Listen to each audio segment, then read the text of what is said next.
நம்மை ஆதிக்கம் செய்து கொண்டிருக்கிற சக்திகள் இருக்குது பாருங்க. நம்மை கீழ்ப்படுத்தி, நம்மை பிரச்சனைகளுக்குள்ளாக்கி, நம்மை தோற்கடிக்க செய்து, நம்ம எல்லாத்தையும் இழக்க செய்து இப்படி பண்ணிட்டு இருக்கிற இந்த நெகட்டிவ் பவர் இருக்கு பாருங்க இந்த உலகத்தில், அதை காட்டிலும் வல்லமை உள்ளது தேவனுடைய ராஜ்யத்தின் சக்தி. நீரே என் தாஞ்சா, நீரே என் கோட்டை, நீரே என் ரட்சகர், நீரே ராஜா, நீரே என் தாஞ்சா, நீரே என் கோட்டை, நீரே என் ரட்சகர், நீரே ராஜா. நான் உம்மை தேடுவேன் நாள் முழுதும், நான் உம்மை சேவிப்பேன் வாழ்நாளெல்லாம், எனதெல்லாவற்றிலும் நான் உம்மை நேசிப்பேன் இயேசுவே. நான் உம்மை தேடுவேன் நாள் முழுதும்,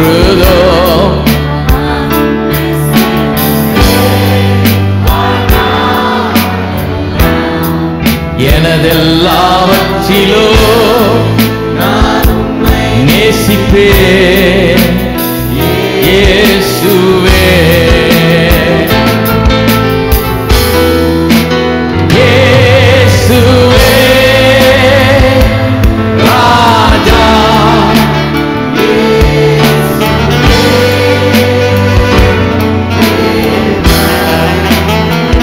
இயேசுவே மீட்பர், இயேசுவே இயேசுவே ராஜா, இயேசுவே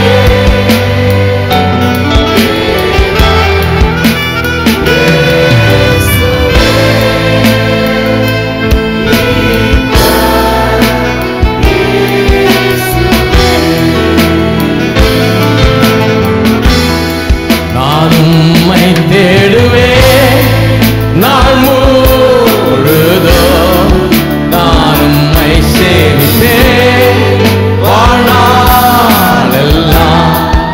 எனதெல்லாவற்றிலும் நான் உம்மை நேசிப்பேன் இயேசுவே.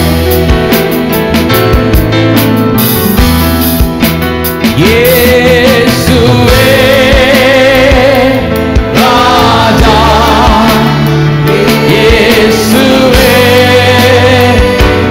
தேவா, இயேசுவே மீட்பர், இயேசுவே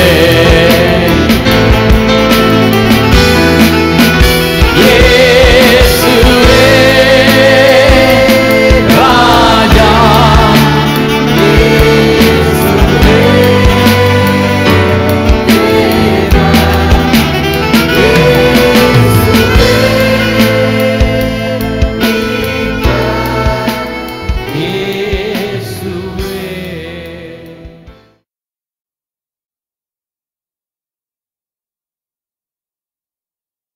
இயேசு பிரசங்கித்த சுவிசேஷத்தில் வெறும் பாவ மன்னிப்பு இல்லை, அதற்கு மேலாக அநேக காரியங்கள் அடங்கி இருக்கிறது.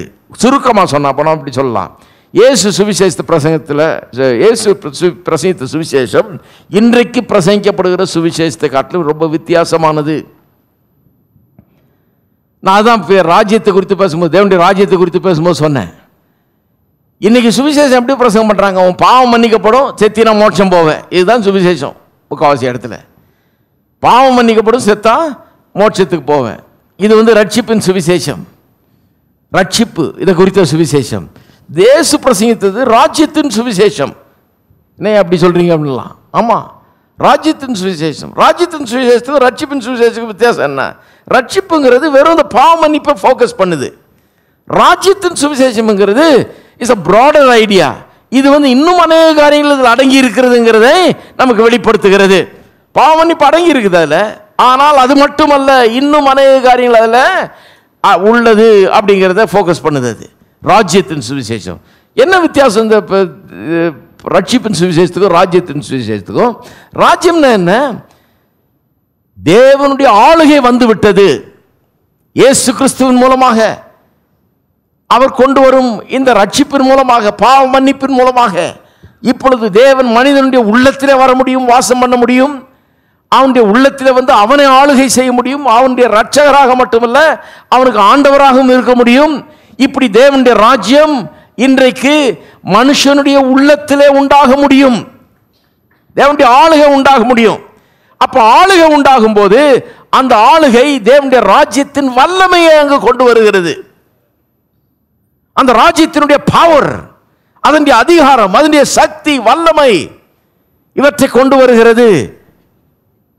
நம்மை ஆதிக்கம் செய்து கொண்டிருக்கிற சக்திகள் இருக்குது பாருங்க. நம்மை கீழ்ப்படுத்தி, நம்மை பிரச்சனைகளுக்குள்ளாக்கி, நம்மை தோற்கடிக்க செய்து, நம்மை எல்லாத்தையும் இழக்க செய்து, இப்படி பண்ணிட்டு இருக்கிற இந்த நெகட்டிவ் பவர் இருக்கு பாருங்க இந்த உலகத்தில், அதை காட்டிலும் வல்லமை உள்ளது தேவனுடைய ராஜ்யத்தின் சக்தி. இந்த தேவனுடைய ராஜ்யம் பாருங்க, தேவனுடைய ராஜ்யம் வந்துருச்சுன்னா என்ன ஆகும்? அந்த தேவனுடைய ராஜ்யத்தினுடைய வல்லமையும் அங்கே இருக்கிறது. வல்லமை இல்லாமல் ராஜ்யம் கிடையாது, அதிகாரம் இல்லாமல் ராஜ்யம் கிடையாது. கவர்மெண்ட்டுங்க அது. கவர்மெண்ட்னா அதிகாரம் இல்லாத கவர்மெண்ட்டை பார்த்துருக்கீங்களா எங்கேயாவது? அதிகாரம் இல்லாமல் என்ன கவர்மெண்ட்டு? கவர்மெண்ட்னா அதில் அதிகாரம் இருக்குது. அவங்களுக்கு அதிகாரம் இருக்குது. அவங்களுக்கு சட்டம் இயற்ற முடியும், சட்டத்தை அமல்படுத்த முடியும், சட்டத்துக்கு கீழ்ப்படியாதவங்களை கீழ்ப்படிய வைக்க முடியும் இல்லையா? அதிகாரம் இருக்குது. அதை என்ஃபோர்ஸ் பண்ண முடியும். அதுக்கு அதிகாரிகள் இருக்கிறாங்க, எல்லாம் இருக்கிறாங்க. கவர்மெண்ட் அப்படியே சொல்லியிருக்குது. இங்கிலீஷில் ஐசையால வாஸ்து பார்த்தீங்கன்னா, ஏசாயால வாஸ்து பார்த்தீங்கன்னா, இயேசுவை குறித்து சொல்லும்போது is government shall be upon his shoulder. அப்படி தோள் மீது எது இருக்குதா? அவருடைய ராஜ்யம், இந்த கவர்மெண்ட் இது. அப்ப இந்த கவர்மெண்ட், தேவனுடைய ராஜ்யம் என்கிறது வந்திருக்கிறது. தேவனுடைய ராஜ்யம் சமீபமாயிற்று தான் பிரசங்கம். பிரசங்கம் என்ன பிரசங்கம்? வெறும் பாவ மன்னிப்பு வந்திருக்கின்றது பிரசங்கம் இல்லை. தேவனுடைய ராஜ்யம் சமீபமா இருக்கு. அப்படின்னா என்ன அர்த்தம்? வெறும் பாவ மன்னிப்பு இல்லப்பா, வெறும் செத்தா மோட்சம்ங்கிறது இல்லை. தேவனுடைய ராஜ்யத்தின் வல்லமையும் அதிகாரமும் இந்த உலகத்துக்குள்ளே இன்றைக்கு நுழைந்திருக்கிறது. இயேசு கிறிஸ்துவின் மூலமாக இந்த ராஜ்யத்தின் வல்லமை அதிகாரமும் வந்துருச்சு. இது உனக்கு சொந்தமாக முடியும், உனக்குள்ள இது வர முடியும். இந்த அதிகாரம் உனக்குள்ள இருந்து வேலை செய்ததுன்னா நீ உன்னை எதிர்த்து வருகிற பிரச்சனைகளை மேற்கொள்ளக்கூடிய அதிகாரம் வல்லமையும் இதுக்கு இருக்கிறது. இதான் இதனுடைய செய்தி. இதுதான் இதனுடைய செய்தி. வெறும் பாவ மன்னிப்பு, செத்தா மோட்சம் அல்ல. ஒரு பெரிய ராஜ்யத்தின் அதிகாரம். அந்த அதிகாரம் என்ன பண்ணுது? ராஜ்யத்தின் வல்லமை. அந்த வல்லமை அதிகாரம் என்ன பண்ணுதுன்னா, it gives you the ability to do the impossible. இதுவரை உங்களுக்கு முடியாது, சாத்தியமில்லை என்று இந்த காரியங்களை சாத்தியமாக்குகிறது. இதைத்தான் இயேசு பிரசங்கித்துட்டு வந்தார். நான் நிரூபிச்சு காமிக்கிறேன். இன்னைக்கு ஒரே ஒரு கதை மட்டும் எடுக்கிறேன், நிரூபிச்சு காமிக்கிறேன். இதைத்தான் இயேசு பிரசங்கித்து வந்தார். என்ன பிரசங்கித்து வந்தார்? சுவிசேஷம்னா சீப்பாகிடக்கூடாது, நம்மளே அதை போட்டு ஒன்றும் இல்லாமல் ஆகிடக்கூடாது. கிறிஸ்தவங்க பண்ணுறதில்ல. இப்போ எனக்கு ஒரு பெரிய அக்யூசேஷன் இதுதான். குறைச்சிட்டாங்க, எல்லாத்தையும் சுருக்கிட்டாங்க. இவ்வளோ பெரிய விஷயத்த ஒன்றும் இல்லாமல் ஆக்கிட்டாங்க. ஏதோ உனக்கு பாவம் மன்னிப்பு, உன் பாவத்தெல்லாம் இயேசு மன்னிச்சிட்டாராக்கும், செத்தா நீ மோட்சம் போவியாக்கும், நீ சாகும்போது இந்த ஒரு நிச்சயத்தோடு நீ போகலாமாக்கும், அவ்வளோதான் அப்படின்னு சொல்லிட்டாங்க. ஒரு சின்ன பகுதியை சொல்லிட்டாங்க, பெரிய பகுதியை விட்டுட்டாங்க. நான் என்ன சொல்கிறேன்? முழுசாக சொல்லுங்கன்றேன். இந்த ராஜ்யத்தை பிரசங்கம் பண்ணிட்டு இருந்தார், சும்மா சுவிசேஷத்தை பிரசங்கம் பண்ணிட்டு வரல. ராஜ்யத்தின் சுவிசேஷம்னு சொல்லியிருக்குது. அந்த ராஜ்யத்தின் சுவிசேஷத்தில் அந்த ராஜ்யத்தின் அதிகாரம் வல்லமையெல்லாம் அடங்கி இருக்குது. அந்த ராஜ்யத்தின் வல்லமை அதிகாரம் இந்த உலகத்தின் வல்லமை அதிகாரங்களை காட்டிலும் வல்லமை உள்ளது. ஜெயிக்க பண்ணுகிற வல்லமை அதிகாரம் அது. நாம் சந்திக்கிற பிரச்சனைகள் மத்தியிலே நம்மால் இயலாத காரியங்களை சாத்தியமாக்குகிற வல்லமை அது. It's the power to do the impossible. அதைத்தான் பிரசங்கித்தார். நான் காண்பிக்கிறேன். திருப்புங்க மார்க் 2ஆம் அதிகாரம் 2ஆம் அதிகாரம் 1 வசனத்திலிருந்து பாருங்க. சில நாட்களுக்கு பின்பு அவர் மறுபடியும் கப்பர்நகூமுக்கு போனார். அவர் வீட்டில் இருக்கிறார் என்று ஜனங்கள் கேள்விப்பட்டு உடனே வாசலுக்கு முன்னும் நிற்க இடம் போகாதபடி அநேகர் கூடி வந்தார்கள். பாருங்க, அவர் போகிற இடத்துலாம் ஜனம் கூட்டம். நிற்க கூட இடம் இல்லை, நிற்க கூட இடம் கிடையாது. அவர்களுக்கு வசனத்தை போதித்தார்.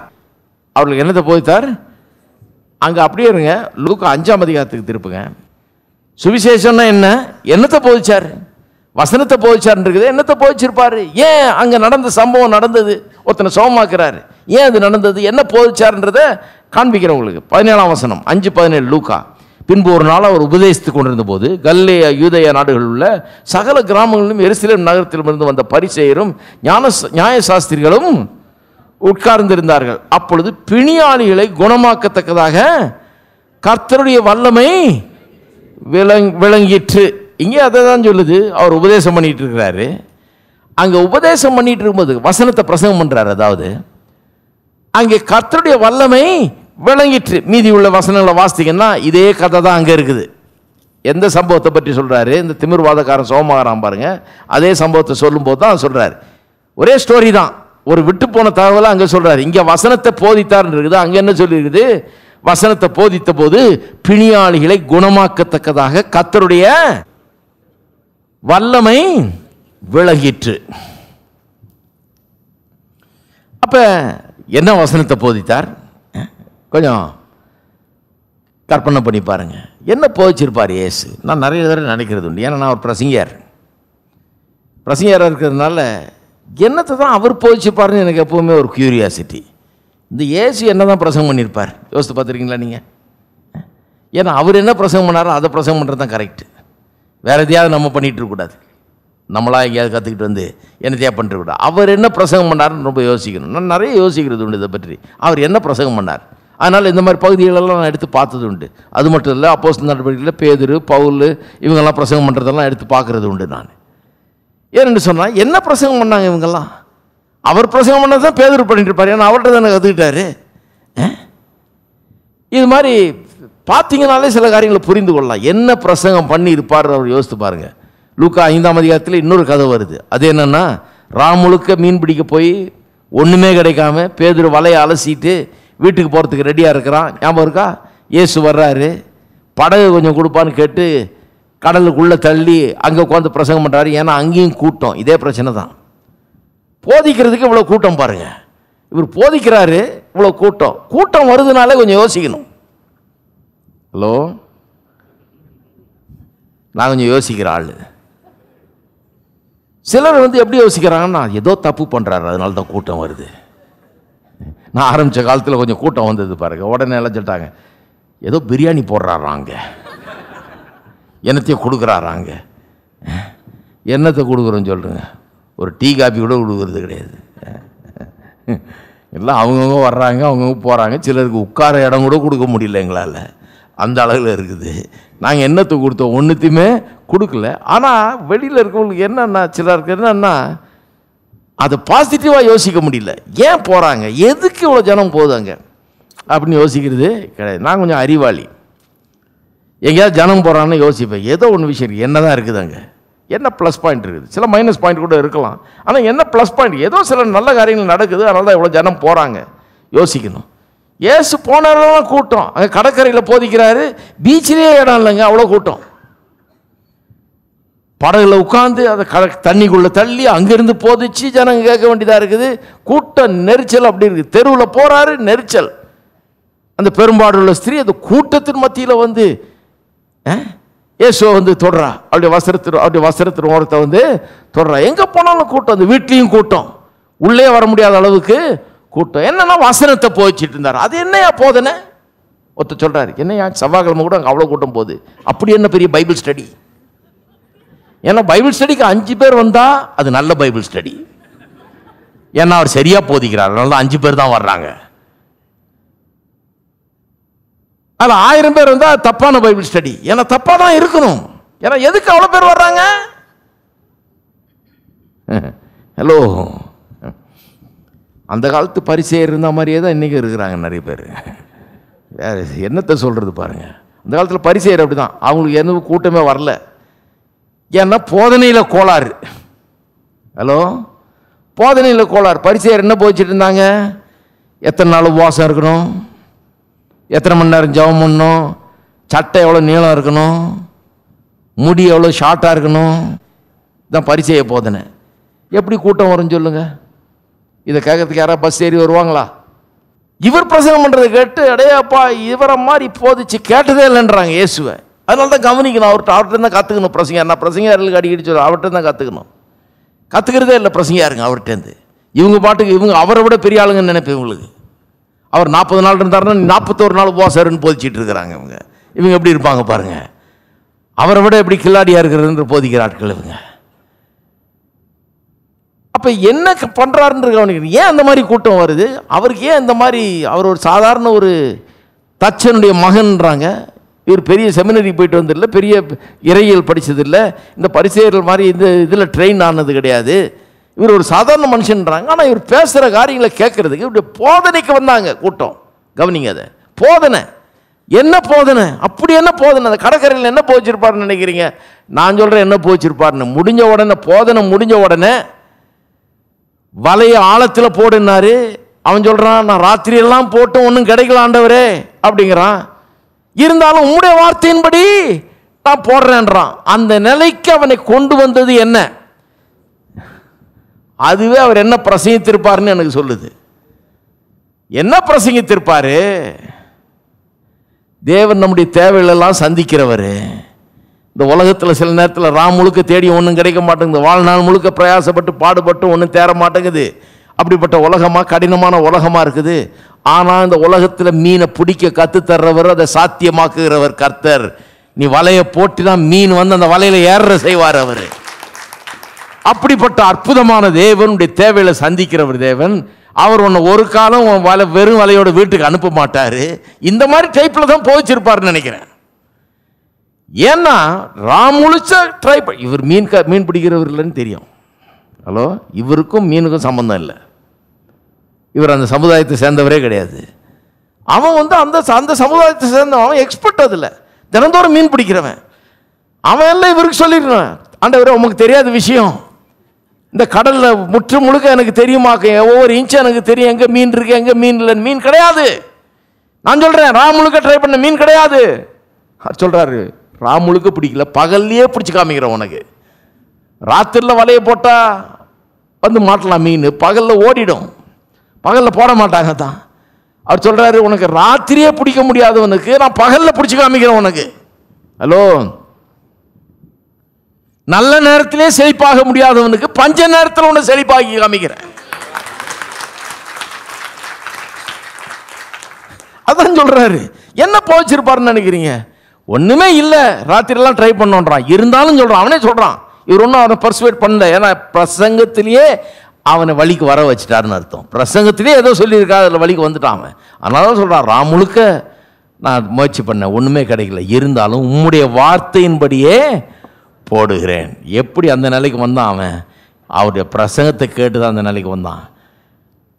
அதாவது கர்த்தர் ஒன்று சொன்னால் அது அப்படியே ஆகும். அவர் சொன்னதை கேட்டு அவர் சொன்னதின்படி செய்கிறது ரொம்ப முக்கியன்ற தீர்மானத்துக்கு வந்துட்டான். நான் சொல்கிறான், என் எக்ஸ்பர்டீஸ் எல்லாம் கிடக்குது, நான் மீன் பிடிக்கிறவன் தான், எனக்கு எல்லாம் தெரியும் தான், இருந்தாலும் உமக்கு என்னை விட ரொம்ப அதிகம் தெரியும், அதனால் தூக்கி ஓரமாக வச்சுட்டு நீர் சொன்னதுனாலேயே நான் போடுறேன் அப்படின்னு சொல்லி போட்டான். வலை கிழியுது, படகு அமிழுது, அவ்வளவு மீன் எங்கே இருந்தது? இவ்வளவு மீன் முன்னாடி அவ்வளோ வந்து மாட்டுச்சு. என்ன பிரசங்கம் பண்ணார் இயேசு? நான் சொல்லியிருக்கிறேன், போட்டை எப்படி நிரப்புறதுன்னு பிரசங்கம் பண்ணியிருப்பார். வலை கிழிகிற வரைக்கும் அப்படி மீன் பிடிக்கிறது, கிளிய பிடிக்கிறது எப்படி?